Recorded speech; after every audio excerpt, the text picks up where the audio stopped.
Muy bien.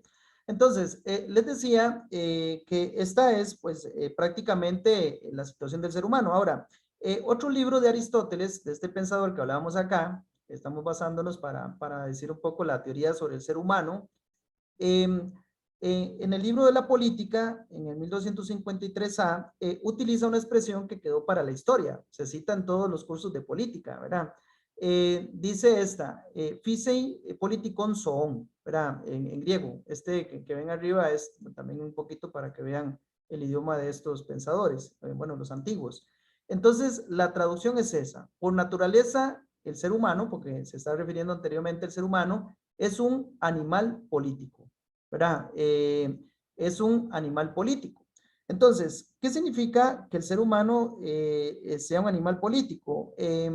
Significa que el ser humano no está hecho para estar solo, sino que el ser humano está hecho para estar en sociedad. Ahora, también depende mucho del carácter de cada persona. Hay algunos, yo sé que de aquí entre los 68 que estamos ahorita, hay unos que son más sociales, ¿verdad? Hay gente que es demasiado social, que va, hay otros que son un poco como más tímidos, ¿verdad? Como que les cuesta más relacionarse con los demás, otros más introvertidos, otros más extrovertidos, pero el asunto es la necesidad de vivir en comunidad o en sociedad.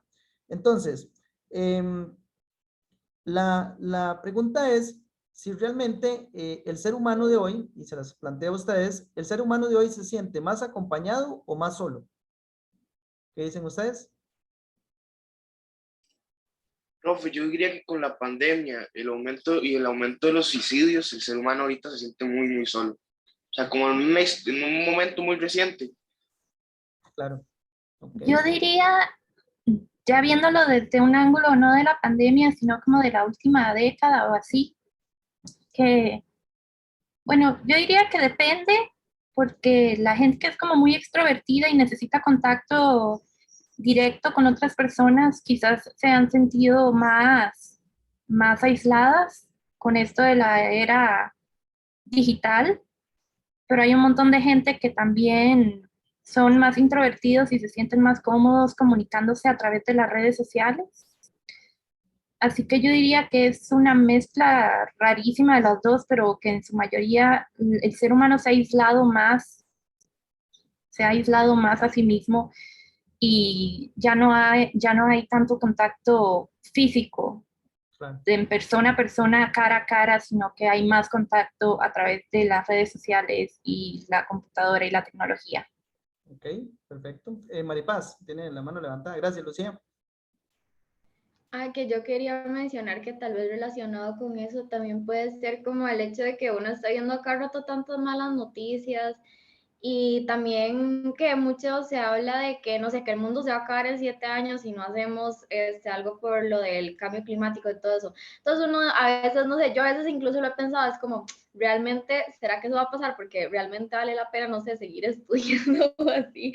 O sea, yo lo he pensado, ¿verdad? Yo voy a seguir estudiando, pero yo he pensado como eso, o sea, ese pensamiento ha llegado a mi cabeza y no Claro. sé si hay gente que también pensará eso de ver tantas cosas negativas, entonces no sé, uno se le meten tantas cosas negativas en la cabeza que uno empieza a no sé, sentirse solo y a pensar como que si realmente no se vale la pena y todo eso. Claro. Sí, no, en efecto, lo que dice la compañera, Maripaz, ¿cómo le pasa como la época de las teorías mileniaristas, ¿verdad? Cuando llegó el año 1000, empezó a correrse la voz de que se iba a acabar el mundo, ¿verdad? Porque igual que cuando llegó el año 2000, ¿verdad? Que decían, no, no, aquí ya esto se acaba, más con lo de los mayas y todo el asunto. Y entonces mucha gente pensó lo mismo, dice, oye, como ya se acaba el mundo, entonces ¿para qué trabajar? Entonces dediquémonos a hacer fiesta.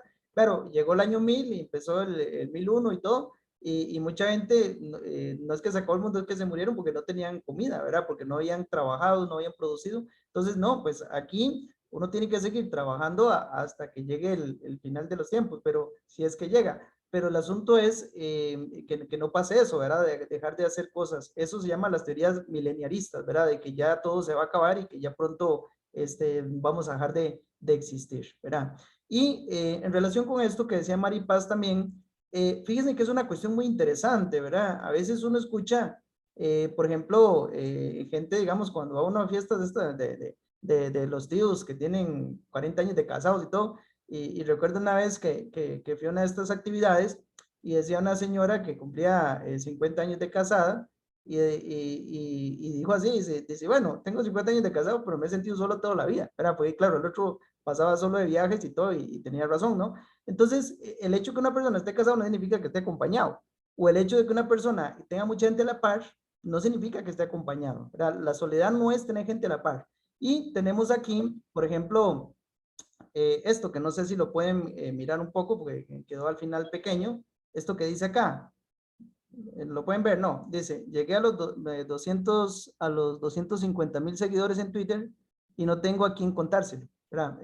Es un poquito la crítica a las redes sociales, que la gente tiene un montón de seguidores, un montón de amigos, pero son amigos ficticios, es decir, no son gente pues, de estos, como dicen los mexicanos, cuates, ¿verdad? Es decir, gente con la cual uno se vaya a sentar a tomarse algo ahí, hablar y que tenga como esa vinculación, sino que son como amistades de mucha soledad. ¿De acuerdo? ¿Queda claro? Sí, profe. Ok. Sí, profe. Muy bien, ahora vamos a esta otra pregunta. Entonces, ¿qué es lo prioritario? ¿Ser o existir? Ahora, cuando hablo ser, me refiero aquí al tema de la esencia. O sea, la esencia, recuerdan, lo que hace que algo sea, o la existencia. Entonces, muchas veces el individuo se preocupa más por el existir. Es decir, bueno, las preocupaciones que tienen toda nuestra familia, ¿no? De que haga algo, digamos, para que subsista, para que viva, pero muchas veces eso lleva a abandonar el ser.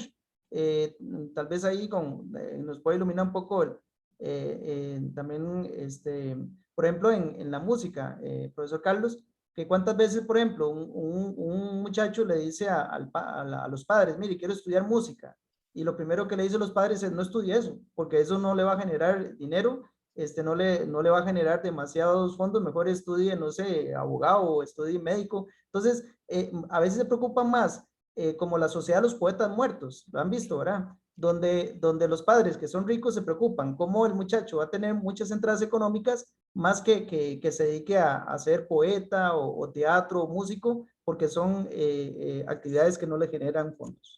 Lo cual es una falsa percepción, debo decir, Evidentemente. de que no genera. Claro. Sí, y sin embargo, eso es como los criterios, a veces cuando alguien está eligiendo carrera, eso es lo que empiezan, a ver, busque algo que gane mucho dinero, ¿verdad? Sí, por supuesto. ¿Y usted estudia música? Sí, y además que estudia, esa es la pregunta que le hacen normalmente a los... Exactamente. Parte Sí, de eso. Okay. Sí, como si no fuera suficiente, ¿verdad? Correcto. Si no, sí. Entonces, es eso, ¿verdad? Ustedes tienen que priorizar su ser más que el existir, ¿verdad? Es cierto, tienen que preocuparse a ver cómo hacen para comer y todo eso, pero eso es lo que hacían estos filósofos. Ahora, como ya les había comentado, los filósofos siempre han tenido la ventaja, la mayoría, de que muchos vienen de familias muy pudientes, entonces pueden dedicarse a ser más que existir, porque no necesitan dinero, ¿verdad? Estoy pensando, por ejemplo, incluso uno de los últimos de filosofía del lenguaje, a Ludwig Wittgenstein, que el padre era un empresario metalúrgico de Alemania, entonces pudo dedicarse a sus anchas a ser filósofo del lenguaje. Pero él no necesitaba dinero porque su padre estaba, como decimos nosotros, podrido en plata, ¿no? Entonces, en ese tipo de casos, o Platón, ¿verdad? Que también su familia era mucho dinero, Aristóteles también, que era hijo de un médico, médico personal del rey Amintas III, que era el rey de Macedonia, y que era el padre de Alejandro Magno también. Entonces, para que vean que ellos pues podían dedicarse a este tipo de cosas. Ahora, hay algo muy interesante. Aquí tenemos a esta figura, hablando de la existencia. Este se llama Friedrich Nietzsche, ¿verdad? O Federico Nietzsche. Nietzsche llega a sostener una cuestión muy interesante, sobre todo en dos de sus obras. Una es Así habló Zaratustra y el otro La Gaya Ciencia. Llega a proponer la muerte de Dios, ¿verdad? Entonces, como pueden ver acá, en el dibujillo bueno, esta es la imagen de Nietzsche, ¿verdad? Para que conozcan, Friedrich Nietzsche, y pueden ver un poco esto, lo de la imagen de la Capilla Sistina, ¿no? Del fresco de Miguel Ángel, de la creación de Adán. Entonces, claro, recuerdan que la imagen original es que se están tratando de tocar los dedos o darse las manos. Y aquí más bien es el pum, ¿no? O sea, como un tipo de pistola matando a Dios. Ahora, cuando se habla de la muerte de Dios, si ustedes le preguntan, digamos, a los teólogos, a los religiosos, religiosas, la gente va a decir, este es un ateo, ¿verdad? Así porque mató a Dios y no. Pero en realidad Nietzsche, más que un problema religioso, bueno, que al final sí tenía que ver con eso, lo que él estaba proponiendo es eliminar esas seguridades que tenemos los seres humanos. Claro, porque cuando una persona coloca, digamos, a Dios en el lugar de su propia existencia, lo que está haciendo es olvidándose de sí mismo y de alguna u otra manera dándole todas sus responsabilidades a Dios. Entonces, lo que hace Nietzsche aquí es, con un acontecimiento de tragedia, que es la muerte de Dios, prepara la venida del superhombre, que es este que tenemos acá, ¿verdad? Que ven que, bueno, esta es la imagen de Nietzsche, con su bigote que siempre lo distinguía, era un bigote así de estos alemanes, y bueno, aquí esta Übermensch, ¿verdad? La vez pasada que estaba diciendo el profesor Melvin en términos alemanes, ¿verdad? En parasitaciones, Übermensch significa el superhombre, ¿verdad? Entonces, el hombre que retoma su propia existencia. ¿Por qué? Porque es muy sencillo una persona que sea conformista con el tema religioso, ¿verdad? Entonces, una persona conformista es decir, bueno, ya yo me quedo aquí esperando que Dios me mande algo, ¿verdad? Y claro, eso es el Dios que toma la vida de la persona. Entonces, en este caso, diría Nietzsche, no, o sea, no se quede esperando, vaya usted, o sea, es algo que usted tiene que hacer, depende de usted, depende del ser humano. ¿Queda claro esto, chicos y chicas? Sí. ¿Sí? ¿Queda claro? La figura del superhombre. Sí. Sí, ok. Perfecto. Entonces, ¿quién es este superhombre, verdad? Este que estamos hablando aquí, que incluso aquí podríamos hacer toda una traspolación con el tema de los superhéroes. ¿Por qué existen los superhéroes? Porque el ser humano necesita creer en algo. O sea, yo necesito creer que existe un Superman. Necesito creer que existe un Caballero de la Noche, un Batman. Necesito creer que existe la Mujer Maravilla. Necesito creer que existe, no sé, ¿quién más me pueden decir ustedes que ven todas estas cuestiones también? Necesito creer de los superhéroes. Los superhéroes lo que hacen es tener todas las fortalezas que no tiene por su debilidad el ser humano. ¿Ok?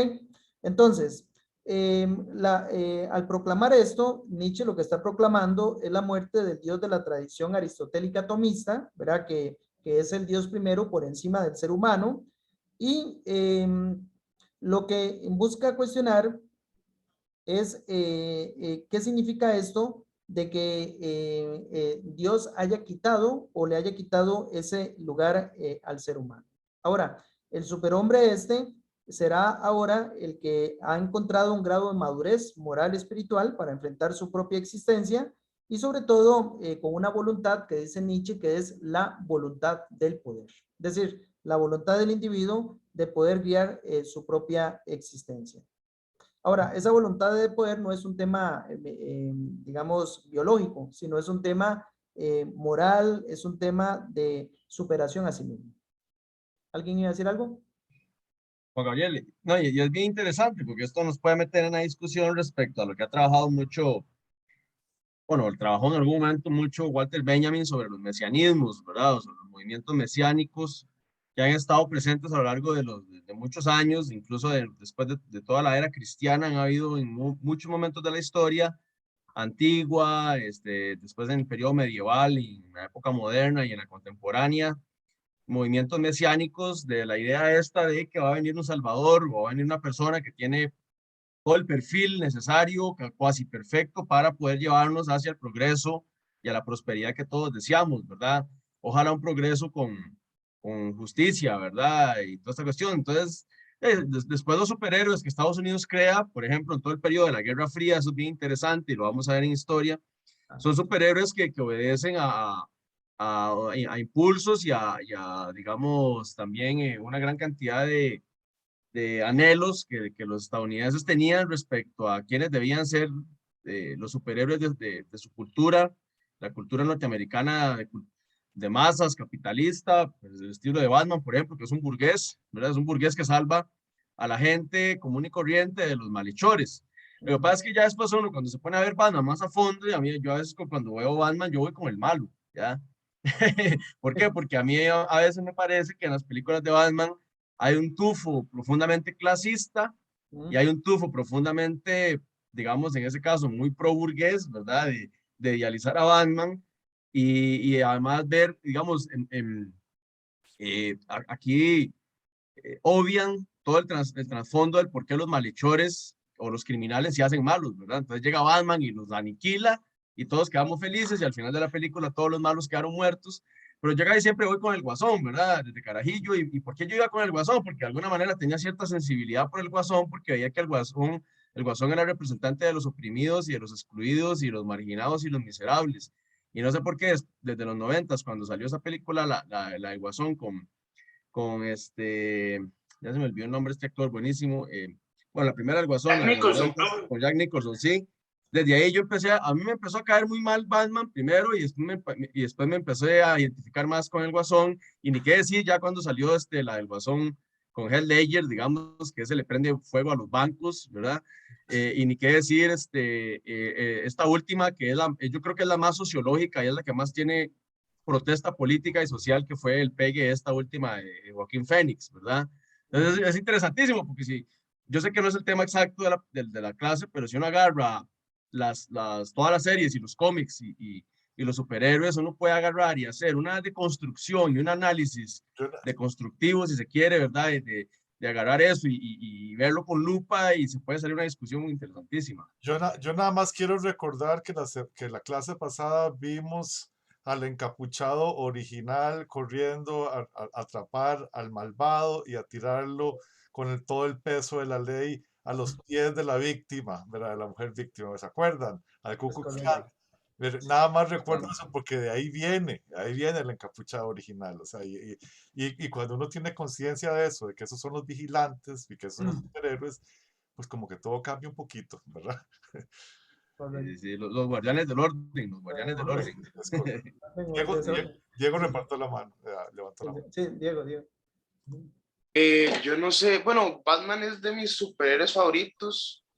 Bueno, yo pienso diferente. O sea, claramente entiendo que es una celebración del ser rico y que el ser rico salva a todos, pero ya más tirando por las épocas sí, de principios de los 90 hasta ahorita, siento que ha habido más un mensaje de Batman hacia ser un mensaje, bueno, o al menos que yo, que de ahí me toca vivir en San José y ver que Costa Rica es un país muy golpeado por la política corrupta, por el narcotráfico.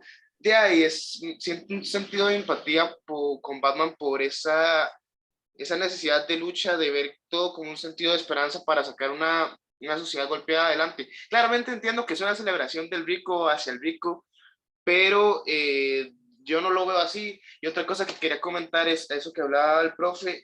Bueno, no sé si han visto la nueva de Batman, pero es una perspectiva la del Acertijo, que es una víctima de cosas espantosas, y la de Bruno Díaz, que es todo lo contrario, que él sí tuvo las condiciones que no tuvo el Acertijo, y por eso el Acertijo tiene esta necesidad de vengarse con todas las personas que hicieron daño, y Bruno Díaz no. Sí. Y no la he visto esa última, pero claro que la tengo ahí en lista pendiente. Sí, sí, sí.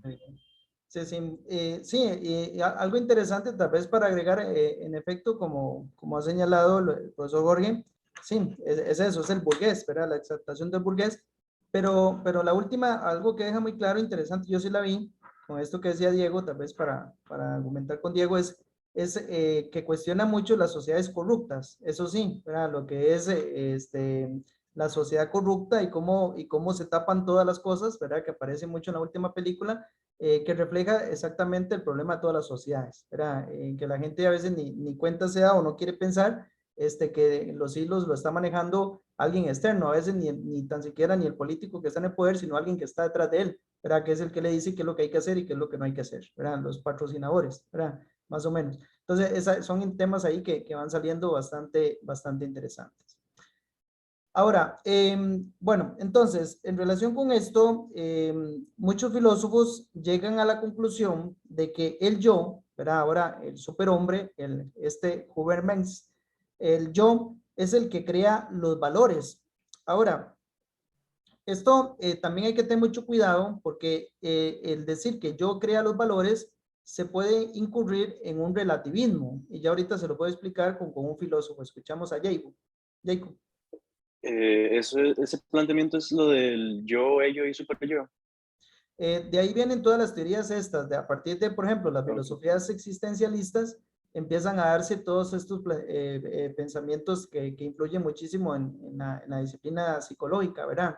Exacto, es hasta qué punto es el individuo o hasta qué punto también son los otros que influyen en el individuo y cómo el individuo puede sobreponerse sobre los demás, de hecho. Jacob. Ok, gracias. Perfecto. Muy bien, entonces les decía que el yo crea los valores es un poco peligroso, ¿verdad? Porque es lo que en filosofía antigua descubrió Protágoras de Agdera, es un sofista, ¿verdad? Que es un grupo contrario a los filósofos. El filósofo siempre está del lado de la verdad, el sofista busca convencer, ¿verdad? Con las mentiras, lo habíamos visto la vez pasada, y entonces el decir que el yo crea los valores sería un caos, ¿verdad? Porque cada uno diría o querría que se respete el valor que cree, que es el correcto. Entonces, es desnaturalizar la verdad. Entonces, aquí, por lo menos Gabriel Marcel hace ese llamado de que el yo no puede tener toda la palabra, ¿verdad? Sino que necesita del otro. Necesitar del otro es esa convivencia social. ¿Por qué? Porque hay muchas personas que son demasiado egocentristas y piensan que todo el mundo gira alrededor de ellos. Y no el mundo gira alrededor de ellos, sino que ellos giran alrededor del mundo, ¿verdad? Por ejemplo, ahorita está, para poner un ejemplo, ahorita está la cuestión esta de los fichajes de Europa, Mbappé que se va para el Madrid, que se queda en el París y no sé qué, están solo con eso.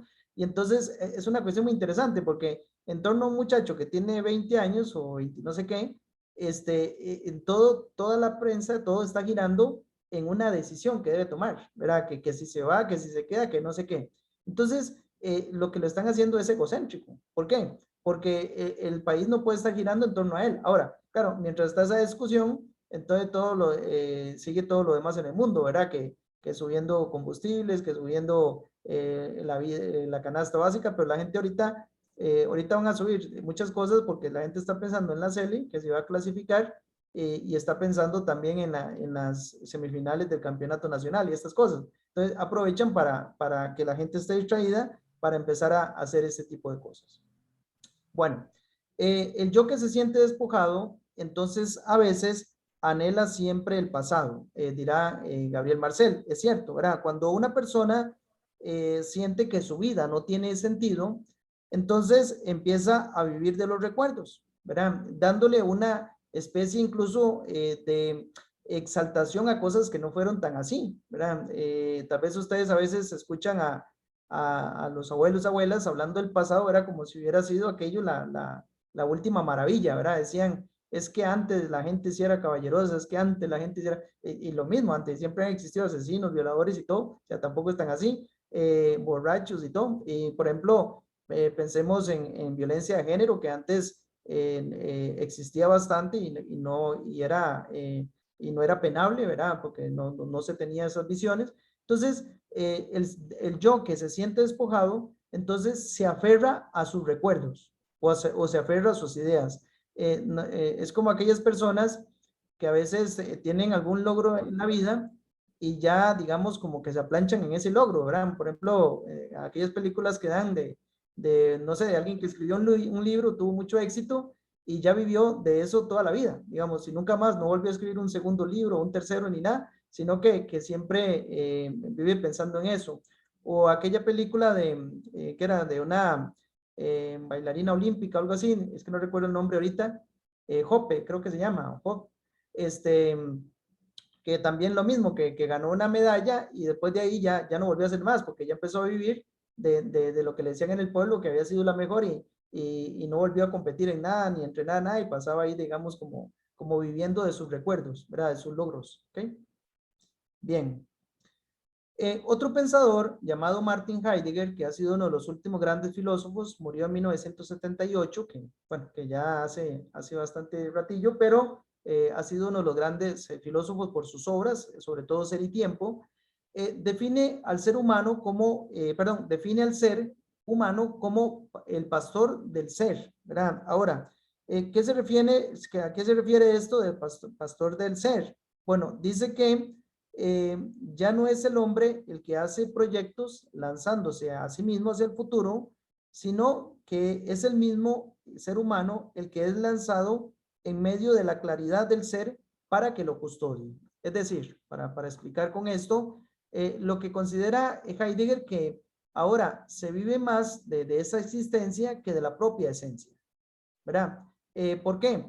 Porque el ser humano lo que está apacentando es su propia esencia, pero viviendo de su existencia. Es decir, viviendo de lo que dicen los demás, de lo que dice la sociedad, viviendo de lo que opinan los otros, pero sin recalar o sin llegar propiamente a su propia esencia o a su propia sustancia. ¿Ok? ¿Hasta aquí se entiende eso, chicos? ¿O quedan dudas? No, profe. ¿Ok? No, claro, profe. Muy bien. Bien, igual aquí estoy tratando o traduciendo porque los filósofos alemanes son muy complejos, ¿verdad? Entonces hay que leer las cosas varias veces para entenderlos. Por ejemplo, aquí tenemos esta frase que dice Heidegger: el lenguaje es la casa del ser, en su morada habita el hombre. Los pensadores y poetas son los guardianes de esa morada. Esto lo dice en Carta al Humanismo de 1946 que escribió. Precisamente va saliendo de una cabaña donde Heidegger se retiraba para escribir. O sea, él tenía su casa, digamos, en Alemania, pero se retiraba a las montañas donde tiene una cabañita y ahí es donde escribía comúnmente todas sus obras. Por ejemplo, para escribir esa de Ser y Tiempo, que fue un gran éxito, estuvo recluido 3 meses ahí en esa cabaña escribiendo, ¿verdad? No salía ni nada, porque él consideraba que era el lugar que lo inspiraba. Entonces, lo que está señalando es que el lenguaje va a la casa del ser. O sea, la visión del lenguaje, sobre todo, es que no ha podido conservar su pureza original y que tiende a convertirse en un sistema de signos y a veces puramente técnicos. Es decir, para decirlo en cristiano, más sencillo, lo que está diciendo es que el lenguaje pierde su originalidad porque se olvida de hablar del ser y empieza a hablar de otras cosas, ¿verdad? Como empezamos a hablar del fútbol y empezamos a hablar no sé, de cuestiones de modas y cosas de estas, pero se olvida estar a la casa del ser o se olvida de estar en el propio ser. ¿Queda claro esto, chicos? Sí, profe. ¿Ok? Bien, la cuestión del lenguaje es esta, ¿verdad? El lenguaje siempre es una representación de la realidad. De hecho, por ejemplo, Gottlieb Frege, que fue el primero que empezó con cuestiones de filosofía del lenguaje, cuando escribe su obra, cuestiona lo que es el significante y el significado. Ya lo había mencionado el profesor Melvin. Una cosa es lo que realmente a lo que uno se está refiriendo, y otra cosa es lo que a veces el lenguaje quiere decir. Son las famosas confusiones que nosotros tenemos, ¿verdad? Por ejemplo, yo puedo estar en la montaña y le digo a alguien, mire, la osa mayor, y alguien puede salir corriendo.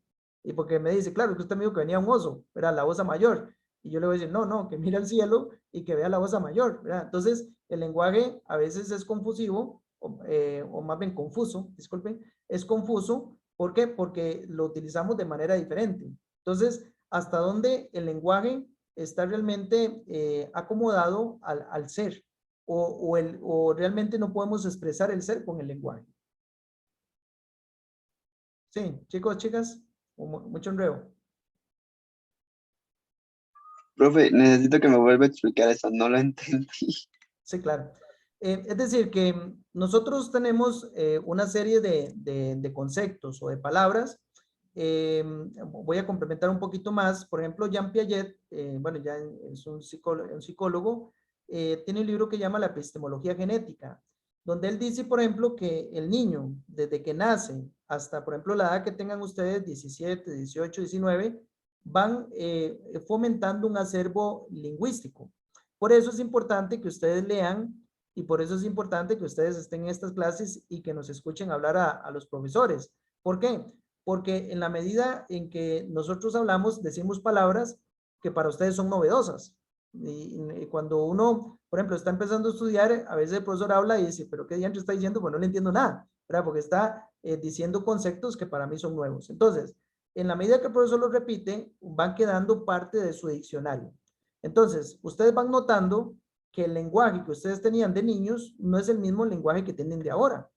De hecho, a veces hasta un niño, conversar con un niño, no sabe conjugar bien las palabras. A veces habla en segunda persona. Por ejemplo, yo ha viajado. Por ejemplo, le dicen a veces mis sobrinos, ¿verdad? Y uno le dice, no, yo he viajado, ¿verdad? Entonces, porque él dice ha viajado. Entonces, el lenguaje es parte, digamos, de la vida integral del ser humano. El asunto es, que es lo que acabo de explicar, que no siempre el lenguaje tiene una referencia, porque a veces el lenguaje puede ser confuso. O sea, como ponía el ejemplo antes de la osa, ¿verdad? Que yo puedo estar en la montaña, en la noche, en un campamento, en algo, y le digo a alguien, mire la osa mayor, y alguien se puede esconder pensando que viene un oso, ¿verdad? Dice, sí, viene una osa, no, pero yo le digo, no, no, no, yo me estoy refiriendo a la cuestión la cuestión astrológica, ¿no? De los astros, que estoy mirando al cielo y estoy viendo la osa mayor. No sé si me expliqué ahora. Sí, ya entendí, ya entendí. ¿Ok? Muchas gracias. Entonces, con mucho gusto. Entonces, lo que dice Heidegger es eso, que el lenguaje con tanta confusión se ha olvidado del ser. Entonces, el lenguaje explica la existencia, pero no explica las esencias. Entonces, si yo le pregunto a ustedes, ¿cómo están? Ustedes me dicen, bien, profe. Ahora, ese bien es una existencia, pero no necesariamente es una esencia, porque puede ser que estén cansados, que hoy es viernes, que estén preocupados, que estén abrumados, que estén deprimidos, que hayan tenido la muerte de algún familiar, que sus papás estén enfermos o algo. Entonces, el asunto es que ese bien es una respuesta existencial, no es una respuesta esencial, porque no está diciendo propiamente cómo está el ser. Ahora sí, más o menos. Yo ya entendí.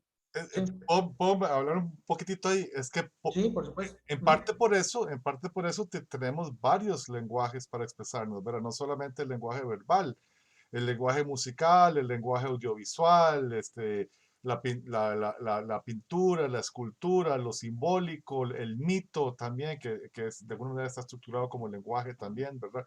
Y por eso es que el, porque con las palabras, con la pura palabra, vos hablaste de Wittgenstein, ¿verdad? Que hablaba justamente de los límites de lo que se puede llegar y decir, ¿verdad? Con la pura palabra no es suficiente para expresar el fenómeno humano, por eso es que recurrimos a símbolos estéticos, bueno, recurrimos al símbolo como medio de expresión, ¿verdad? Y a lo simbólico y estético, para poder expresar esas otras cosas que escapan lo que sería el lenguaje cotidiano. Por otro lado, nada más que quiero decir que desde el punto de vista de la semiótica, ¿verdad? El estudio de los signos, o sea, nosotros, o sea, la semiótica como que le vuelve la tortilla al argumento filosófico de que la esencia es lo importante y parte de que el lenguaje es lo importante. Entonces, nada más como para echarlo ahí, ¿verdad?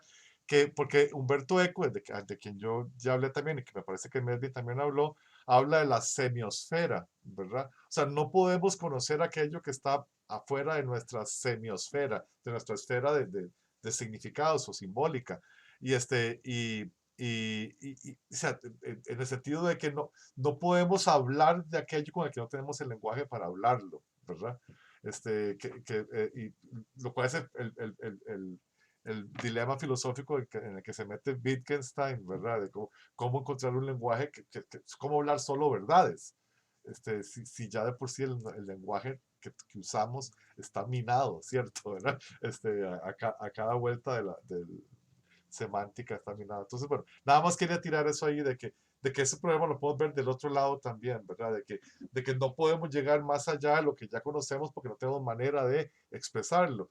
Por eso se vuelve necesaria la creación de nuevos modos de expresión tanto científicos con nuevas formas o lo que sea, o artísticos con nuevas maneras de expresar, con nuevos géneros estéticos y artísticos para ayudarnos a entender mejor el complejo fenómeno de lo humano. Y bueno, era eso.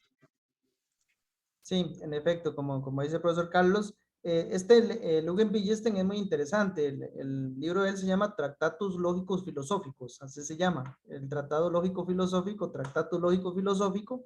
También es un pensador del siglo XX y de hecho la primera frase de ese libro es lo que decía el profesor Carlos, ¿verdad? De lo que no hay que hablar, mejor callar. Es decir, de lo que no se puede decir, mejor quedarse en silencio porque no tenemos una referencia. Y este otro tipo de lenguaje es comúnmente el lenguaje matemático, del cual participa también la música, ¿verdad? Por el tema de las cuestiones de fracciones y todo esto, ¿verdad? Bajar un octavo, subir y todas estas cosas, es el lenguaje universal, ¿verdad? Ese es el lenguaje universal, la matemática, porque si ustedes van a cualquier país, aunque no hablen esos idiomas, pensemos en países asiáticos, no sé, ustedes pueden guiarse a través de los números, ¿verdad? Y también a través de signos. Por ejemplo, si ustedes están enfermos y ven una cruz roja, ustedes ya saben que pueden buscar ayuda, ¿verdad? O si ven un signo médico o algo, entonces los signos ayudan a ubicarse. Ahora, actualmente todo está en función del ser, no conforme al ser, dice Gabriel Marcel. Estar en función del ser sería de que se busca más, por ejemplo, un tema ganancial o un tema económico que el ser. Ponía el ejemplo Gabriel Marcel, que sería como el caso de que los padres cobren por formar a sus hijos, ¿verdad? Que puede darse el caso, ¿no? Que alguno cobre, dice, bueno, si me dan una pensión, los educo. Entonces, esa es la función del ser, que la gente busca más lo externo que lo interno, ¿verdad? Voy a ir un poquito más porque quiero llegar al otro tema para que me dé tiempo. El mundo también es como una especie de prolongación del individuo, vamos a decir, el mundo es una proyección que antes les decía, y en esto el ser es elegirse. Vean, en todo acto ético, dirán los filósofos, hay tres etapas, ¿verdad? Una es lo que ellos llaman la proairesis, en griego, que es la deliberación. Lo otro es lo que llaman la búlisis, que es la elección. Y la última es lo que llaman la frónesis, que es, digamos, como la acción, ¿verdad? Entonces, ¿qué es lo que se pasa? A veces la gente elige sin deliberar. Por ejemplo, si ustedes, no sé, van ahí combinando con sus compañeros que salieron de clases y entonces de repente les dicen, mire, vamos a tomarnos algo. Ustedes dicen, no, pues es que tengo que hacer un trabajo porque tengo que entregarlo ahorita. Y entonces empieza el proceso de deliberación. A ver, o me voy con los compañeros a tomarme algo o me voy a trabajar. ¿Verdad? Entonces empieza a deliberar. Hay mucha gente que ni delibera, de una vez elige, pues me voy y ya ahí vemos. No, entonces la deliberación es el primer proceso de acuerdo a los filósofos. Después, esta imagencilla se refiere Gabriel Marcel a que el ser humano a veces quiere lo que antes decía aquí como un anhelo del pasado. Por eso la puse aquí debajo de esta, para que estuviera referida. Están vinculadas. Es aquel que todavía quiere seguir como el tiempo de antes, ¿no? Es decir, con su velita y todo, era casi que con sus trajes griegos y todo. Dice Gabriel Marcel que parte, digamos, de la existencia y del ser es irse adaptando, digamos, a las épocas contemporáneas, ¿verdad? A lo que el mundo actual nos puede ofrecer. Después señala que el ser humano absoluto es autodestructivo, digamos, cuando una persona cree que es una persona egocéntrica o considera que es para sí mismo lo más importante, es destrucción, porque el ser humano necesita del otro. Recordemos que el tema que estamos trabajando es la esencia del ser humano es un ser para el otro, que es lo que les decía acá con Aristóteles del zoon politikon, es decir, que somos animales políticos, no estamos en este mundo para estar solos, ¿verdad? Estamos para estar en agrupaciones, ¿verdad? ¿Ok?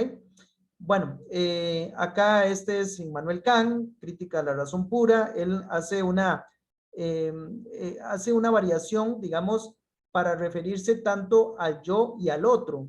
Sobre todo está el giro copernicano kantiano, eso quería explicarlo, lo explico así rapidito, nada más. ¿A qué se refiere el giro copernicano kantiano? Vamos a ver, chiquillos. ¿A qué se refiere el giro copernicano? ¿Qué es lo que sostiene Nicolás Copérnico? Lo habíamos visto en clase pasada, lo había mencionado.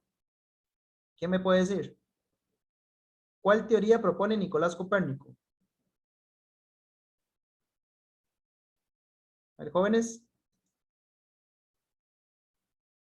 ¿Cuál teoría propone Nicolás Copérnico? Y corríjame si me equivoco, pero era la que perdón, nosotros no, los planetas no giran alrededor nuestro, sino que nosotros giramos alrededor del Sol o algo así, no me acuerdo. Exactamente, Brainer. Muy bien, excelente. Sí, es la teoría heliocéntrica. Recuerden que antes estaba aquí la Tierra y digamos, y aquí estaba el Sol. O sea, la Tierra era el centro y el Sol era el que giraba alrededor nuestro. Entonces, la teoría heliocéntrica dice que no es la Tierra el centro, sino que es el Sol y que más bien la Tierra gira alrededor del Sol, al revés. El giro copernicano-kantiano es con el yo y el objeto. Entonces, aquí está el sujeto y aquí está el objeto, cualquier cosa, ¿no? Entonces, para los filósofos antiguos, el objeto era el que se develaba al sujeto.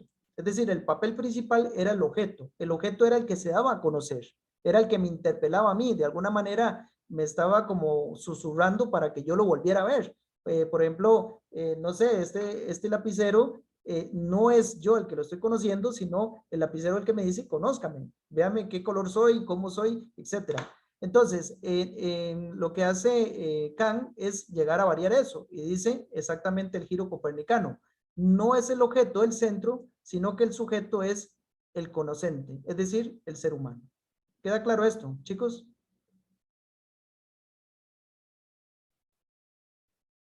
¿Jóvenes? Más o menos, profe. Más o menos. Otra vez. Entonces, otra vez, Brainer. Vamos a ver. Por Nicolás, favor. sí, claro, con todo gusto. Nicolás Copérnico sostenía o sostuvo que la Tierra no es el centro, sino el Sol. Destruye una teoría que venía durante muchos años a nivel de astronomía de que la Tierra tenía que ser el centro. A eso nos referimos, como usted muy bien lo explicó, Brainer. Ahora, Immanuel Kant, que es un filósofo, ya no refiriéndose a astronomía, sino a teoría del conocimiento, llega a destruir también otra teoría sobre cómo conocemos. Entonces, él va a decir que el centro ya no es el objeto, que era lo que creían Aristóteles y demás, que era el objeto, el que interpela al individuo el conocimiento, sino que el centro no va a ser este objeto que es la Tierra, digamos, o que puede ser la Tierra, sino que es el individuo, es decir, el yo. El yo es el elemento principal en el conocimiento y no el objeto. ¿Queda claro, Brainer? Sí. Sí. Ok.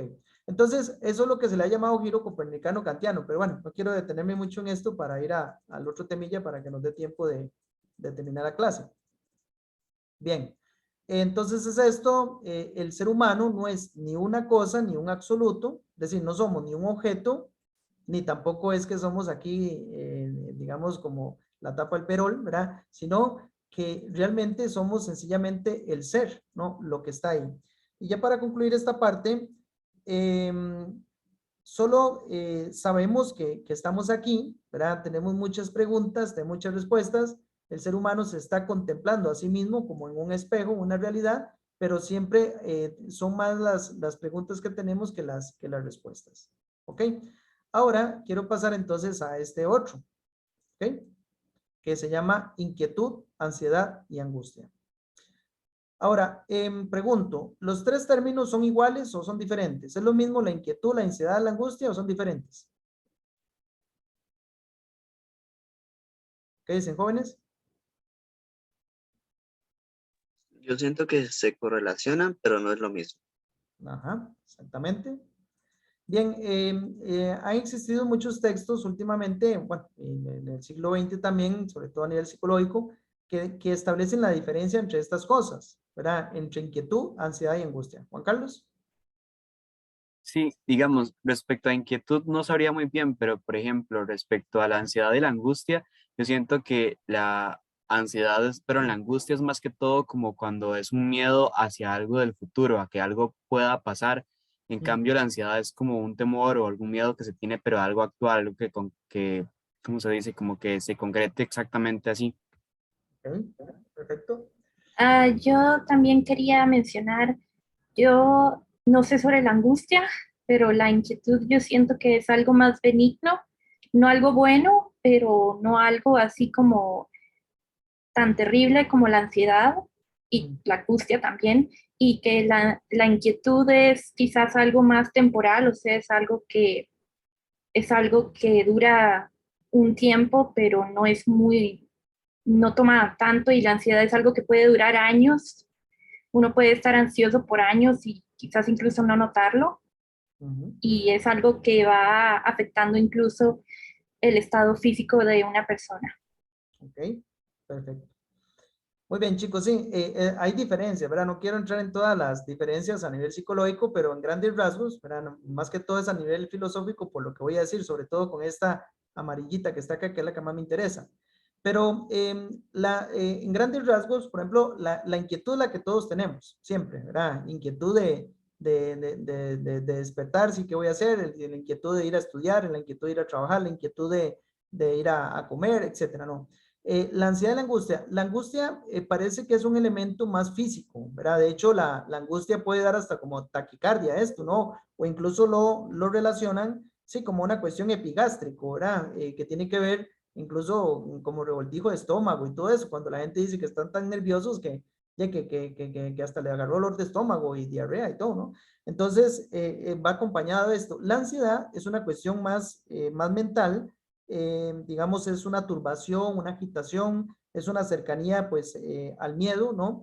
Y precisamente esta imagen que está acá refleja un poco esto de la ansiedad, ¿no? O sea, es el miedo que tiene todo ser humano, digamos, de echar para adelante.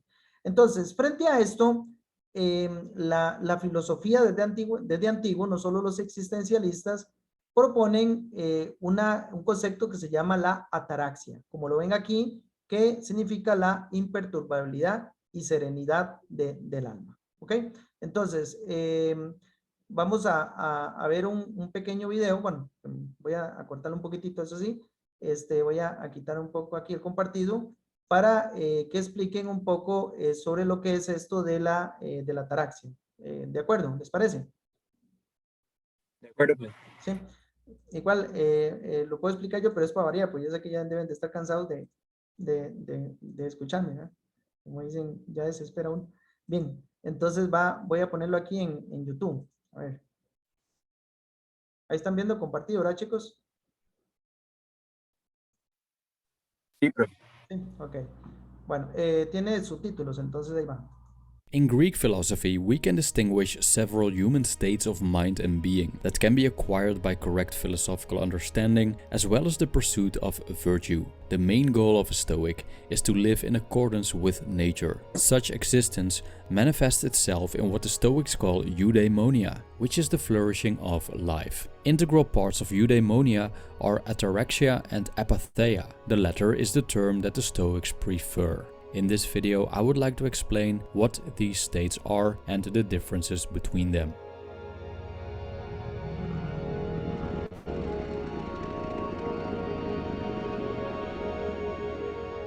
First of all, thank you Ayhan for supporting me on Patreon. Very much appreciated. By the way, from now on I will show the latest donors in the ending credits, because I think that's a bit more professional.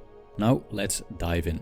The different Hellenic philosophical schools didn't always agree on what the ultimate pursuit is and how to pursue it. We can see differences between Stoicism and, for example, Buddhism as well when it comes to enlightenment. While in Buddhism, nirvana is the freedom of suffering that is attained by walking the Eightfold Path. In Stoicism, it's a state of flourishing called eudaimonia. We can attain eudaimonia by living virtuously, and we can't have it without apatheia and ataraxia. I'll start with apatheia first. In short, apatheia is the freedom of passions. It's not the same as apathy, which has kind of a negative connotation to it. It's not the same as indifference either. The best way to translate apatheia is equanimity. The Stoics distinguish four passions: lupe, phobos, epithumia, and hedone. Lupe means distress, which is an emotional reaction linked to a value judgment of something that's not in our control. For example, you've lost your job. You think losing a job is a bad thing, which can lead to even more bad things like poverty, a bad reputation, social isolation, etc. The thoughts about this event, not the event itself, cause distress. Phobos means fear. Fear has a lot to do with incurring something that you averse or losing something that you desire. Also, fear leads to avoidance. A person who is afraid to talk to people, for example, will avoid social events. And when a person who fears spiders encounters a tarantula, an intense emotional reaction will follow. Epithumia means lust or cravings. We can lust after people, food, and even objects, which happens to people with fetishes. It's a strong desire for something external. This also means that the object of our desire has a certain power over us and thus can manipulate our actions. We see this in relationships or marriages in which the act of sex is used as a tool to get things done. Hedone means delight. Delight is a bit more subtle than lust. It means that we take pleasure and enjoyment in things that happen, but in an irrational way. The problem with delight is that it can often lie at the basis of evil. For example, we can take delight in our neighbor's misfortune, and a sadist takes delight in someone's pain. But also the delight in food. If we realize that food has essentially the purpose of nutrition, is there anything virtuous about indulging in the pleasure of the tongue? Pursuing these kinds of irrational pleasures is not conformable to nature, according to the Stoics. The Stoics believe that the freedom of these unhelpful passions characterizes the eudaimonic state. Now, it's also possible to transform our shadow of unhealthy passions into healthy passions if we first acknowledge them in ourselves and see them as opportunities for change. Fear can be transformed into caution, which helps us to stay on the right path. Lust can be transformed into wishing, in this case, wishing the right things. Delight can be transformed into joy, enjoying virtue in others and ourselves. Now, the second one is ataraxia. Ataraxia is similar to apatheia, but there are differences. Ataraxia also refers to tranquility and equanimity, in this case the freedom of worry and distress. The state of ataraxia is not a goal in Stoicism, but rather a byproduct of living in accordance with nature. The Epicureans, however, do have ataraxia as an end goal, since their philosophy revolves around moderately experiencing pleasure while avoiding pain. This avoidance of pain also means the avoidance of certain elements of life that cause distress, like political life. This is where the Stoics and the Epicureans don't agree on.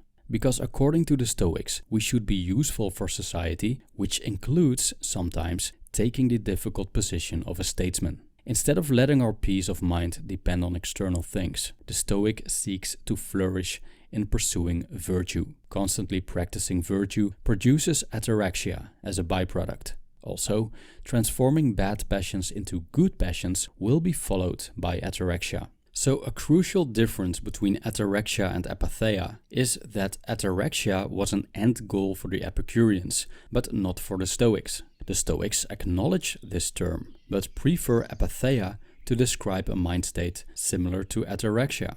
In Stoicism, both ataraxia and apatheia are seen as a byproduct of virtue. This takes us to the next term, eudaimonia.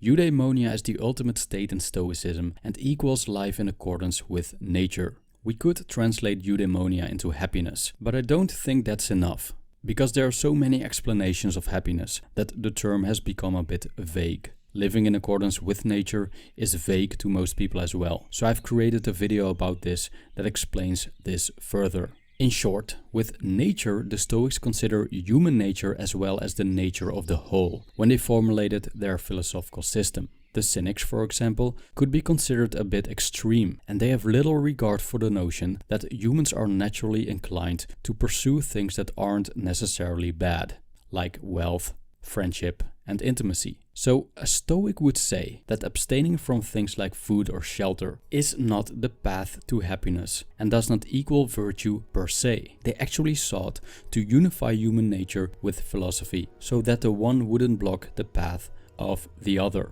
When we look at Stoic virtue, we can see that virtue and vice are independent of one's, for example, financial state. Virtue can be subdivided into moderation, courage, justice, and wisdom. Vice can be subdivided into intemperance, cowardice, injustice, and foolishness. Instead of deliberately seeking peace and quiet, or trying to get rid of unhealthy passions, the Stoics propose to follow virtue and avoid vice.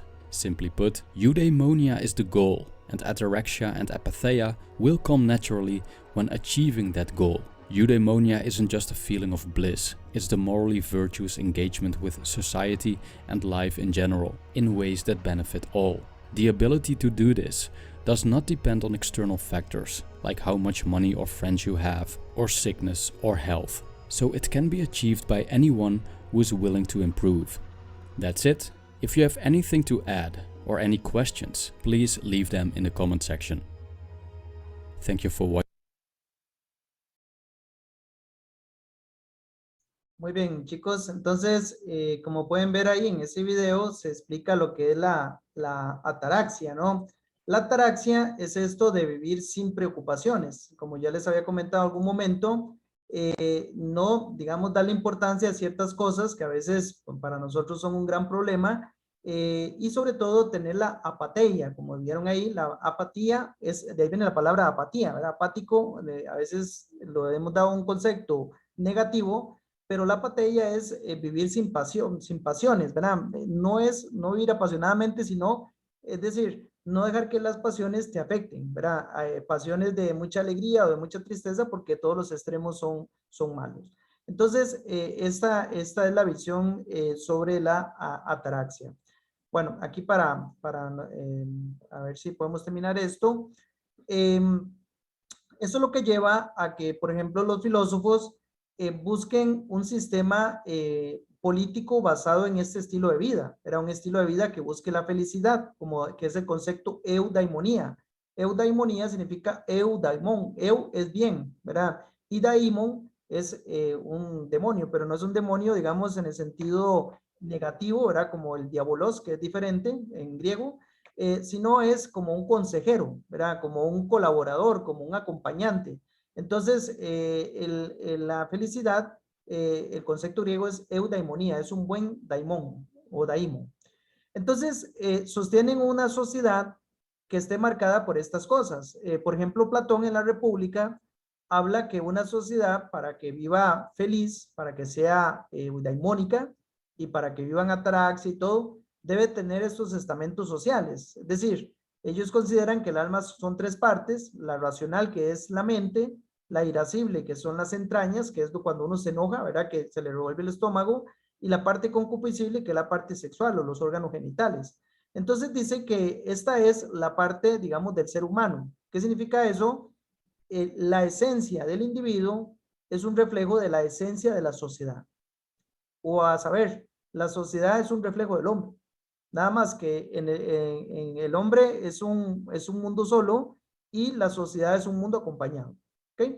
Entonces, conforme a esas tres almas, todo individuo o sociedad debe manejarse así. Debe tener un gobernante, en el caso del hombre, la mente; en el caso de una sociedad, un gobernante; en el caso de la irascible, hay que tener un guardián; en el caso del hombre, pues saber defenderse cuando lo ofenden y demás.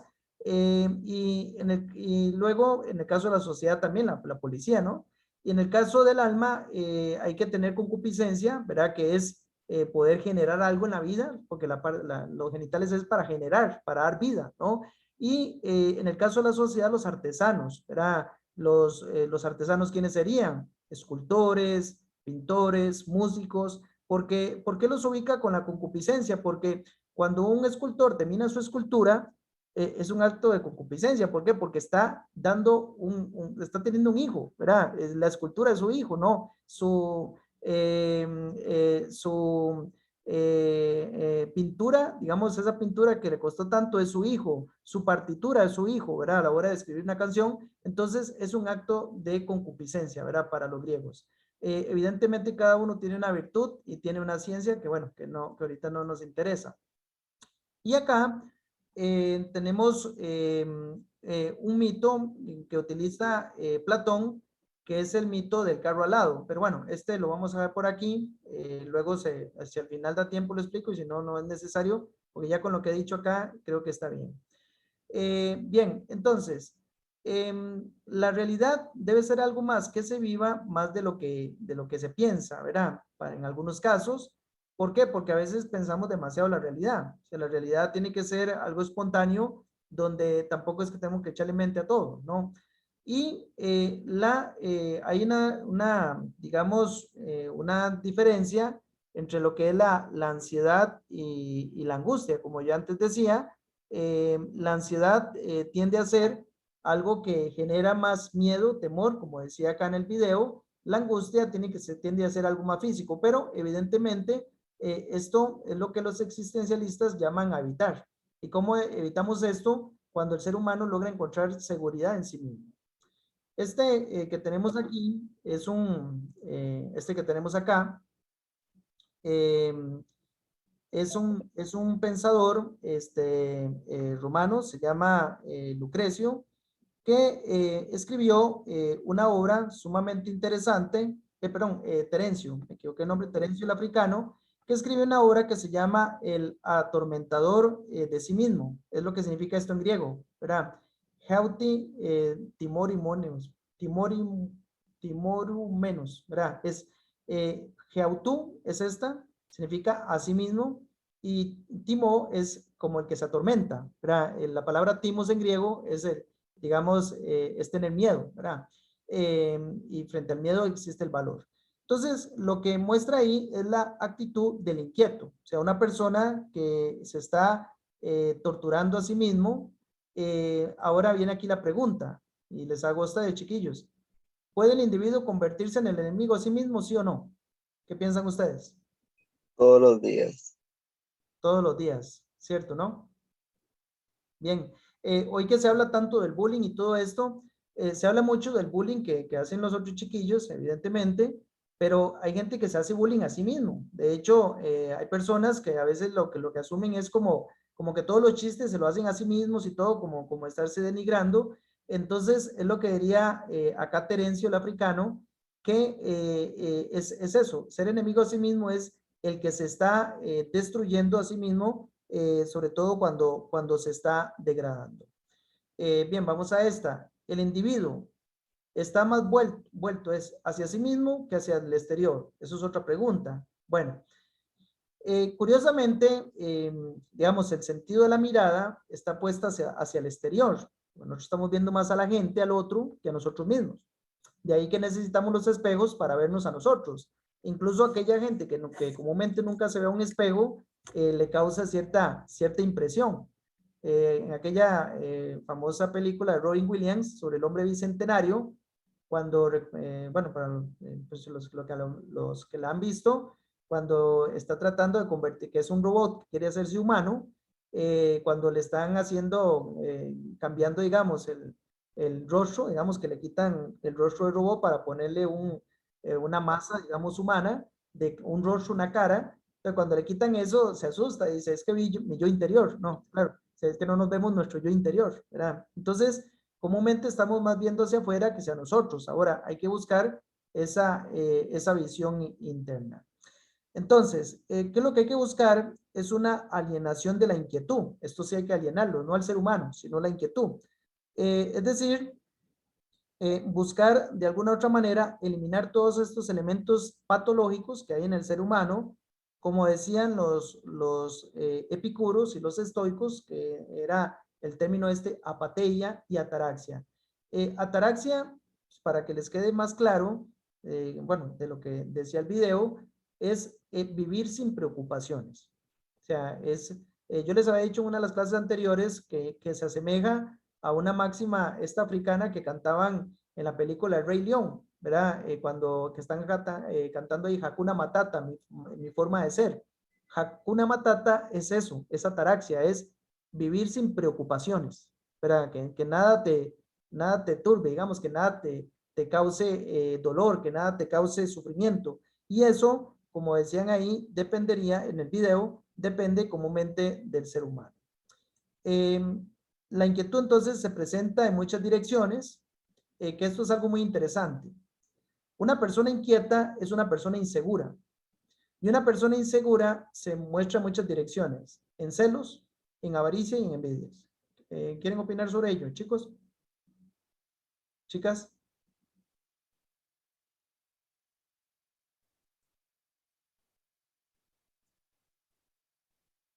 ¿Alguno o alguna quiere opinar?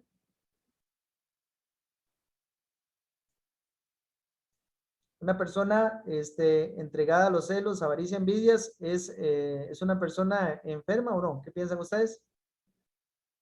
Yo creo que sí, digamos, tal vez, bueno, incluso si no vemos el nivel físico, también en la parte emocional está muy enferma, digamos, y aparte el hecho de estar constantemente sintiendo esas cosas, pues también tiene efectos físicos a largo plazo, digamos.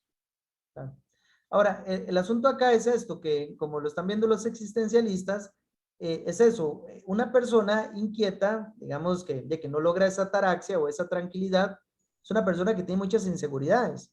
Por eso, lo que hace es traspasar esas inseguridades hacia las otras personas con las que comparte, hacia hacia su pareja, hacia sus amigos, hacia sus vecinos. Entonces, transmite todas esas inseguridades, ¿verdad? Que son exactamente esto, los celos, ¿verdad? La avaricia, la envidia, ¿verdad? Hacia los otros. Es decir, todo esto surge de un mal manejo, digamos, del individuo, de la persona. Ahora, ¿quién es el sabio? El sabio es el que logra equilibrar su propia existencia. Aquí tenemos a este pensador, este sí es Lucrecio, Tito Lucrecio, que escribe de Rerum Natura, sobre la naturaleza de las cosas. Dice que la inquietud participa del espanto. Y exactamente el principal espanto que tiene el ser humano, dice, es la finalidad de su existencia. De hecho, habla mucho también de Séneca, que es sobre un texto que llama La brevedad de la vida. Y aquí vemos nada más algunas frases así como para que las dieran, ¿verdad? Ya para ir terminando. Por ejemplo, este Epícteto, que es uno de los estoicos, dice, en cuanto a todas las cosas que existen en el mundo, unas dependen de nosotros y otras no, ¿verdad? Lo que pasa, y eso es lo que va a desarrollar Epícteto en su obra, dice, lo que pasa es que nosotros vivimos como si todo dependiera de nosotros, ¿verdad? Consideramos que todo tenemos que controlarlo de alguna manera y que eso es lo que nos va a dar cierta felicidad. Pero debe tenerse claro que hay cosas que dependen de uno y cosas que no dependen de uno. O sea, no podemos tener todo eso en la existencia. Luego, por ejemplo, Marco Aurelio, que fue uno de los emperadores, también era filósofo y decía en sus meditaciones que quien vive en la inquietud, la angustia y la ansiedad, vive precisamente como un esclavo. O sea, no solamente como explicaba el profesor Carlos con el tema del racismo y la esclavitud y todo esto, o sea, no solamente se vive externamente, sino que hay mucha gente que son esclavos de sí mismos, o sea, se tienen como esclavos. ¿Por qué? Porque no logran resolver esos conflictos en la vida. Aquí otras etiquetas, digamos, nada más frases así como de reflexión final. Baruch Spinoza, que escribe la ética espinociana, todos son filósofos. Dice, un hombre libre es aquel que vive solo según los dictados de la razón, ¿verdad? Vive racionalmente. Y tenemos, por ejemplo, a Soren Kierkegaard, que nos habla precisamente de 3 estadios. Él decía, los 3 estadios son el estadio estético, el segundo estadio es el estadio ético y el tercer estadio es el estadio religioso, ¿verdad? Entonces dice que el estadio estético es el placer, ¿verdad? Que vive la persona, que es encontrar cierta plenitud, una especie así como Don Juan, ¿verdad? Sobre todo, particularmente el Don Juan de Mozart, ¿verdad? Así lo señala Kierkegaard, Soren Kierkegaard. Luego el estadio ético dice que es un alejarse del mundo para buscar la realización de sí mismo. Por ejemplo, pone a Sócrates con el conócete a ti mismo. Y luego el estadio religioso es cuando un hombre pretende negarse a sí mismo ante la presencia de alguna deidad. Dice que este último estadio es una desesperación, ¿verdad? Es cuando el ser humano está desesperado y busca alguna respuesta fuera de sí, que es buscarlo en una deidad. Bueno, luego, también Soren Kierkegaard dice, la angustia es el vértigo de la libertad, ¿verdad? La angustia es lo que genera esto. Jean-Paul Sartre, que casi no hablamos, que tiene obras muy interesantes, dice, llegamos a disipar o a disminuir nuestra angustia, lo cierto es que no podríamos suprimirla porque nosotros mismos somos angustia siempre, ¿verdad? Entonces, lo que hay que hacer es equilibrarla. Lo que decía acá, el sabio logra equilibrar, ¿verdad? pero es algo con lo cual vamos a vivir. Y esta esta es la chocita esta de Heidegger que les decía, que era lo que él llamaba la casa del ser. Entonces, Heidegger decía que el ser humano encontrará, digamos, tranquilidad o ataraxia en la medida en que esté en los lugares que le causen cierta satisfacción o cierta tranquilidad. Bien, ¿alguna pregunta con esto que tuve que correr un poquito al final para llegar a tiempo? ¿Alguna pregunta, muchachos, muchachas, o algún comentario?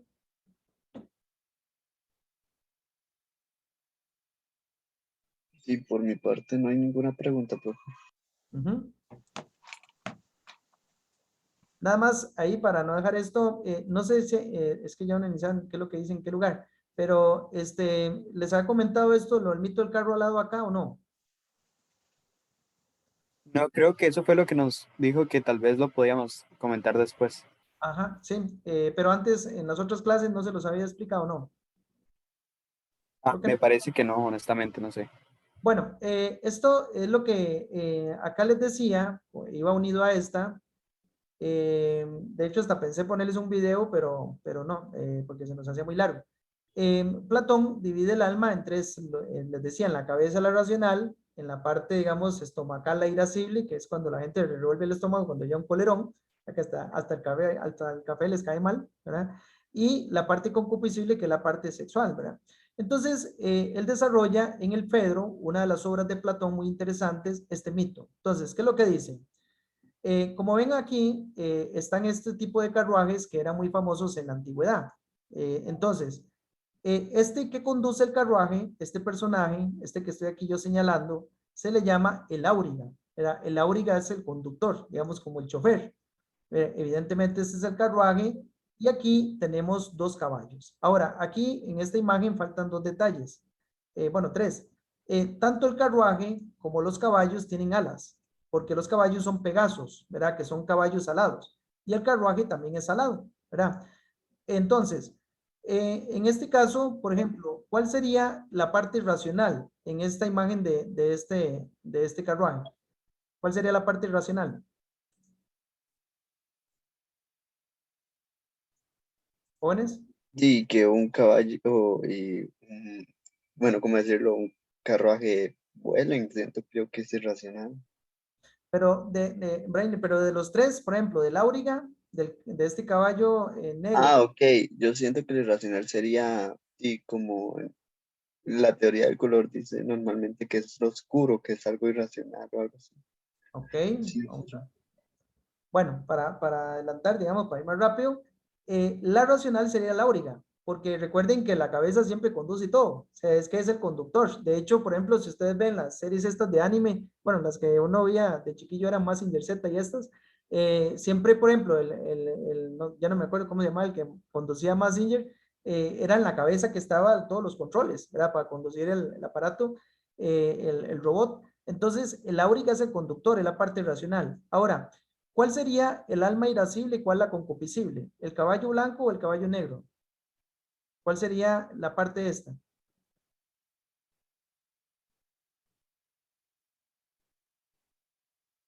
¿Alguno podría decir? Tal vez el alma sería el caballo blanco. El alma irascible. ¿Ok? Ah, Muy bien, Juan Carlos. Y el alma concupiscible sería el caballo negro. Entonces, Platón dice, bueno, que se imaginen que ese caballo, como tiene alas, los caballos, el carruaje va en ascenso hacia el mundo de las ideas, que llama Platón.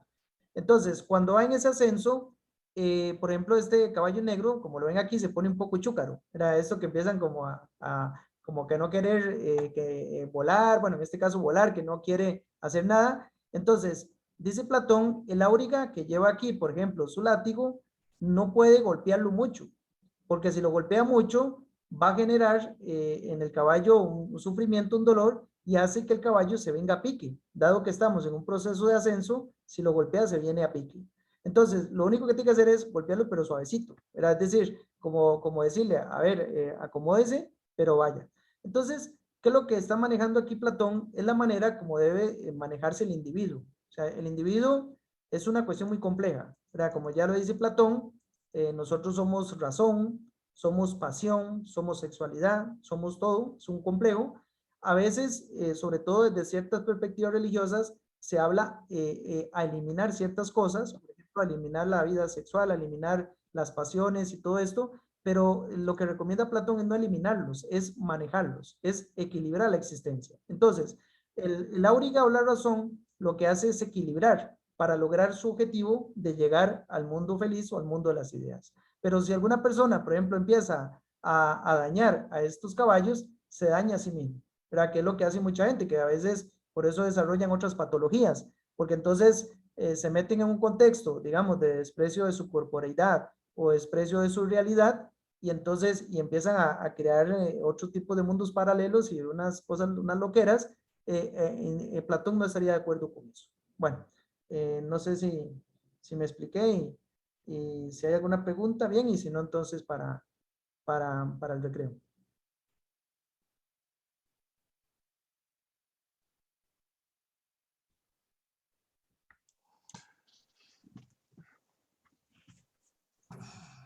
Listo, compañeros, entonces, ¿a qué hora regresamos?